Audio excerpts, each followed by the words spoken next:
Welcome to the deep dive.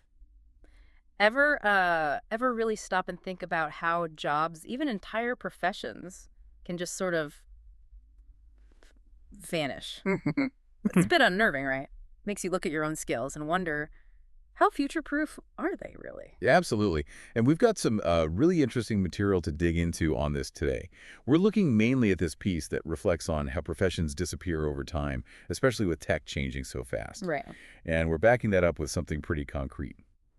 The Social Security Administration, the SSA, just updated its list of obsolete jobs. Okay, so that's our mission for this deep dive then, to really get into this whole idea of job obsolescence Exactly. Look at jobs that were once, totally normal and are now gone. and figure out what that means for us, for our careers, the skills we're trying to build. Yep. So let's maybe start with that broader reflection piece, give some great historical context. Yeah, sounds good. It paints quite a picture, doesn't it? Jobs that are just history now. It really does. And what's striking is how it takes things we think of as stable, Yeah. like our jobs, and shows they're often temporary. Think about human alarm clocks. Human alarm clocks. Seriously. People whose job it was to literally go tap on windows to wake others up, or lamplighters going around lighting streetlights by hand every night, Wow. telephone operators, physically plugging in wires to connect calls. These weren't side gigs. They were essential roles back then. It's almost impossible to wrap your head around those being actual careers now. I know. But the piece insists they were, real professions, seen as stable, even respected. Which leads straight to that big question it asks. Why are we so sure our jobs won't end up the same way? It kind of shakes up that idea of a profession being this fixed, lifelong thing. And that's such a key point, isn't it? Yeah. Especially now with technology, particularly AI, moving so incredibly fast. Yeah. We tend to think our expertise, the stuff we learn, is this solid asset. But history kind of suggests maybe not always. It's a bit sobering, the idea that skills we spend years honing could just become, well, less relevant. Or even redundant. And with AI now tackling cognitive stuff, analysis, even creative work, it feels like the potential scope for obsolescence is getting wider. Well, and the piece gives us some historical perspective here, which is helpful. It points out that this anxiety about tech taking jobs isn't exactly new. Right. Think back to the jacquard loom in the 19th century, early automation for textiles. It caused huge fear among weavers. Ah, the Luddites. Exactly. Yeah. And we often just think of them as anti-technology, anti-progress. Smashing machines, yeah. But the source suggests it was more complex. They were trying to protect the meaning and the value of their skilled craft, not just fighting the machines themselves. That's an interesting angle, protecting their craft, not just their jobs. Yeah, protecting the sort of social value in their work. Maybe something for us to think about now.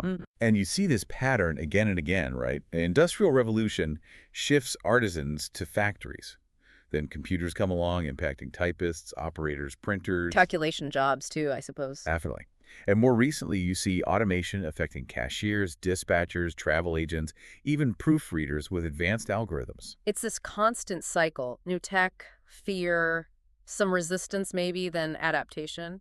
But also a fundamental shift in how we view work and our place in it. Yeah, and the argument is that AI might just be speeding that whole cycle up like crazy. It's not just automating tasks anymore. It could make entire skill sets less critical because the AI can do them. And this is where that SSA update becomes such a perfect real-world example. Right, bring it back to that. So they just removed 114 occupations from their list. First big update since, 1991? 30 plus years, wow. And these aren't, theoretical future things. These are jobs the SSA, which deals with disability benefits, now says aren't really viable options anymore. And the examples are pretty wild.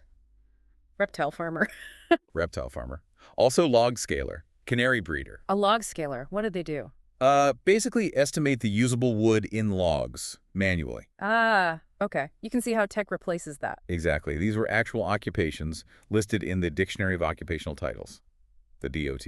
And the SSA taking them off the list really hammers home how much the job market changes. And why did they remove them? The SSA is saying many just don't exist in significant numbers now. They've shrunk, been outsourced, or, and this is key, are now done by machines. So it directly ties into that broader idea of technology making skills obsolete. The SSA list is like Exhibit Pretty much. It connects the Hmm. abstract concept to, like you said, the real world. Hmm. That log scalar example is perfect. Cool. Automated scanning, processing, it makes the manual role kind of redundant. And wasn't there something about courts questioning some of these jobs too? Yeah, that's right. For 13 specific DOT jobs, like almond blancher, nut sorter, microfilm processor, federal courts had actually questioned findings that people weren't disabled because theoretically they could do these jobs. So even the courts were seeing that these roles weren't realistic options anymore. Exactly. The SSA now needs more evidence if they want to use those specific 13 roles. It just shows how fast skills can lose relevance. Okay, so we have historical examples, we have the SSA list showing current shifts. What does the reflection piece suggest about how we should react to all this, especially the AI part? Well, interestingly, it suggests this potential obsolescence, maybe paradoxically, could be liberating. Liberating, how so? The idea is if AI handles more routine stuff, maybe the future isn't about locking into one lifelong trade. It might be more about being adaptable, building a sort of portfolio of skills that evolves, more freedom to change direction.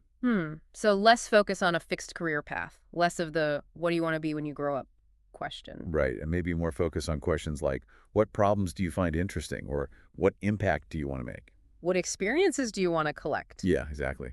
A more dynamic way of thinking about work and contribution. Okay, I can see that. It shifts the focus. And the piece concludes by saying, AI doesn't make us less human.